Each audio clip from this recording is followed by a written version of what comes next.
Hello friends, आज की इस वीडियो में हम बात करेंगे भारत के गवर्नर जनरल एवं वायसराय लॉर्ड लिटन के बारे में तथा इनसे संबंधित सभी इंपॉर्टेंट फैक्ट्स एवं इंपॉर्टेंट जीके क्वेश्चंस पर डिस्कस करेंगे जो आपकी आगामी प्रतियोगी परीक्षाओं में काफ़ी उपयोगी साबित होंगे। सभी फैक्ट्स एवं क्वेश्चन इंपॉर्टेंट एवं सेलेक्टेड हैं जो आगे की एग्जाम्स में आने की फुल संभावना रखते हैं, तो वीडियो को अंत तक अवश्य देखिएगा। तो शुरू करते हैं अपने टॉपिक को। आज के टॉपिक में हम बात करेंगे भारत के गवर्नर जनरल एवं वायसराय लॉर्ड लिटन से संबंधित सभी फैक्ट्स एवं क्वेश्चंस पर। देखिए, लॉर्ड लिटन की अगर सबसे पहले हम बात करें कि गवर्नर जनरल और वायसराय के रूप में इनका कार्यकाल 1876 ईस्वी से 1880 ईस्वी तक था। यानी ये भारत के गवर्नर जनरल और वायसराय 1876 से 80 ईस्वी के मध्य रहे थे। अब इनसे संबंधित कुछ क्वेश्चंस देखेंगे और क्वेश्चंस के माध्यम से हम फैक्ट्स भी क्लियर करेंगे। हमारा पहला क्वेश्चन है कि कौन सा वायसराय एक विख्यात कवि, उपन्यासकार और निबंध लेखक था। तो याद रखना है लॉर्ड लिटन थे। लॉर्ड लिटन ऐसे वायसराय थे जो एक उपन्यासकार भी थे, लेखक थे, कवि थे, ये बात याद रखनी है। नेक्स्ट अगला क्वेश्चन देखिए कि कौन सा वायसराय साहित्य जगत में ओवन मेरिडिथ के नाम से प्रसिद्ध था। तो लॉर्ड लिटन थे, इसका सही आंसर है लॉर्ड लिटन। इनकी जो प्रसिद्ध कविता है, इनकी प्रसिद्ध कविता का नाम लुसीले है, ये बात याद रखनी है आपको। कई बार पूछा जाता है कि प्रसिद्ध कविता लुसीले के लेखक कौन हैं, तो आपको बता दूं कि लुसीले जो कविता है वो लॉर्ड लिटन के द्वारा लिखी गई है। इसके अलावा इनकी एक प्रसिद्ध रचना है जिसका नाम है the last Tempest of India. ये भी इन्हीं की लॉर्ड लिटन के द्वारा लिखी गई एक रचना है जो एग्जाम्स में खूब पूछी जाती है। नेक्स्ट वाला क्वेश्चन है कि लॉर्ड लिटन के काल में प्रथम अकाल आयोग गठित हुआ था जिसके अध्यक्ष कौन थे। तो इसका सही आंसर है रिचर्ड स्ट्रेची, इसके क्या थे, अध्यक्ष थे। प्रथम अकाल आयोग के 1878 ईस्वी में यह अकाल आयोग गठित किया गया था, भारत का प्रथम अकाल आयोग। और इसको किसके काल में गठित हुआ था, लॉर्ड लिटन के शासनकाल में यह आयोग गठित किया गया था। नेक्स्ट वाला फैक्ट्स देखिए इसमें कि लॉर्ड लिटन के काल में 1876 से 78 ईस्वी में क्या पड़ा, अकाल पड़ा, जिसमें 50 लाख से अधिक व्यक्ति मारे गए थे। इस अकाल से सर्वाधिक प्रभावित प्रदेश मद्रास, बम्बई, मैसूर, हैदराबाद तथा मध्य भारत के कुछ भाग तथा पंजाब थे, ये बात याद रखनी है। इस आयोग ने जो प्रथम अकाल आयोग बना था रिचर्ड स्ट्रेची की अध्यक्षता में, तो इस आयोग ने क्या किया था कि प्रथम आयोग में अकाल कोष बनाने की प्रत्येक प्रांत में क्या की थी, अकाल कोष, अकाल राहत कोष बनाने की सलाह दी थी, ये बात याद रखनी है। बात करते हैं नेक्स्ट अगले क्वेश्चंस की कि किस गवर्नर जनरल ने अकाल नीति को सूत्रबद्ध करने में अग्रगण्य कार्य किया था। तो याद रखना है लॉर्ड लिटन ने किया था, क्योंकि लॉर्ड लिटन ने भारत के प्रथम अकाल आयोग की स्थापना की थी रिचर्ड स्ट्रेची की अध्यक्षता में 1878 ईस्वी में। नेक्स्ट वाला क्वेश्चन है कि राज्य उपाधि अधिनियम 1876 किस वायसराय के काल में पारित हुआ था। इंपॉर्टेंट क्वेश्चन है, एग्जाम्स में कई बार पुटअप हो चुका है ये क्वेश्चन, तो याद रखना है लॉर्ड लिटन के शासनकाल में राज्य उपाधि अधिनियम 1876 पारित हुआ था।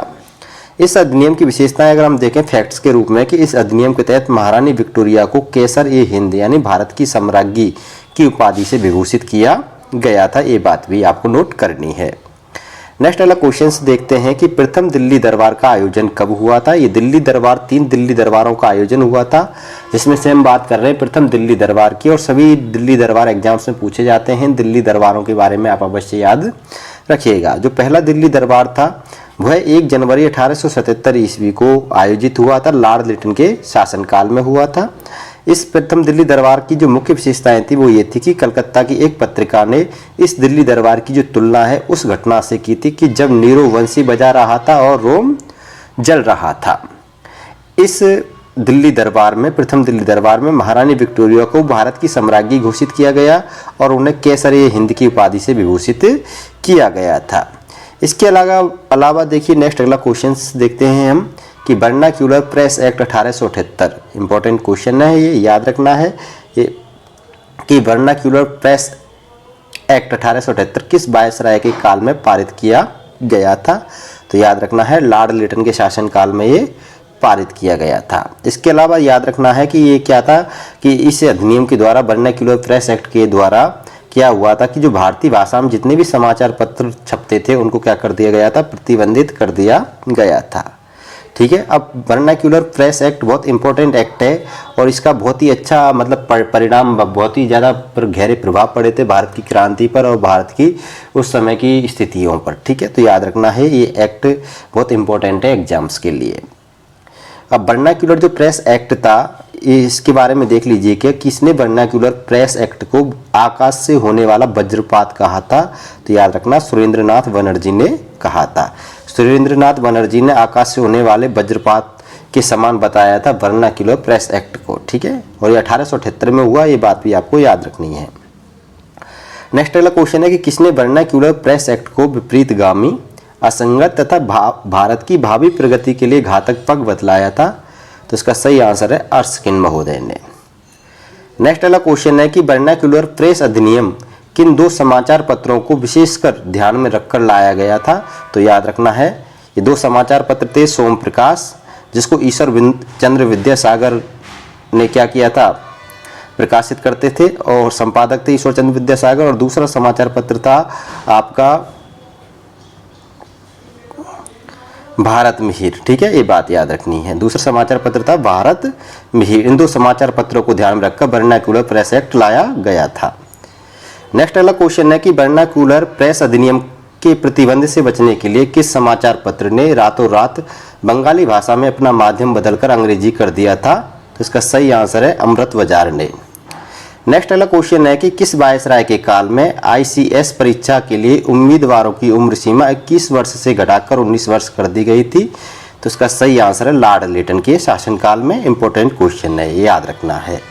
अब देखिए इससे संबंधित और भी फैक्ट्स मैं आपको बताऊंगा अभी। नेक्स्ट अगला देखिए कि कृषक राहत अधिनियम 1879 किस वायसराय के काल में पारित किया गया था। तो इसका सही आंसर है लॉर्ड लिटन के शासनकाल में। नेक्स्ट अगला क्वेश्चन है कि भारतीय शस्त्र अधिनियम 1878 किस वायसराय के काल में पारित हुआ। तो इसका भी सही आंसर है लॉर्ड लिटन के शासनकाल में।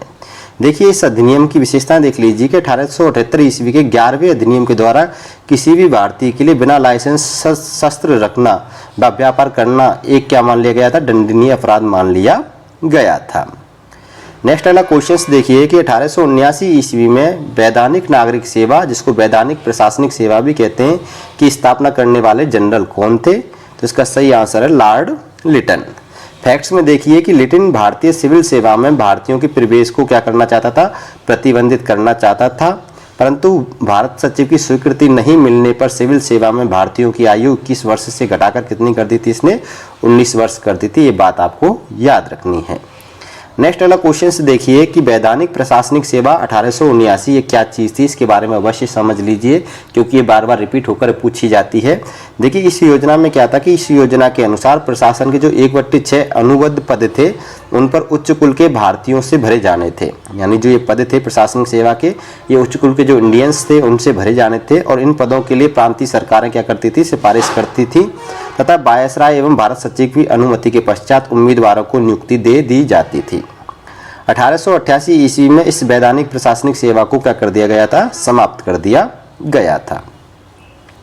इसके बाद में नेक्स्ट अगला क्वेश्चन देखिए कि द्वितीय अफगान युद्ध 1878 से 80 ईस्वी के समय हुआ था और ये किस वायसराय के शासनकाल में हुआ था। तो इसका आंसर है लॉर्ड लिटन के शासनकाल में। नेक्स्ट अगला क्वेश्चन है कि किस वायसराय ने भारतीयों को राय बहादुर की उपाधि देना प्रारंभ किया था। तो इसका सही आंसर है लॉर्ड लिटन ने, ठीक है। और राय का मतलब होता है राजा और बहादुर का मतलब होता है अधिक सम्माननीय, ठीक है, ये बात भी याद रखनी है। ये थी दोस्तों लॉर्ड लिटन से संबंधित सभी इंपॉर्टेंट जानकारियां, इंपॉर्टेंट फैक्ट्स एवं इंपॉर्टेंट क्वेश्चंस। वीडियो पसंद आई तो वीडियो को लाइक करना, शेयर करना। आप हमारे चैनल पर नए हो तो चैनल को सब्सक्राइब कर लेना क्योंकि ऐसे कंटेंट मैं आपके लिए लाता रहता हूँ। फिर मिलूंगा नेक्स्ट अगली वीडियो में, तब तक के लिए अलविदा, बाय बाय।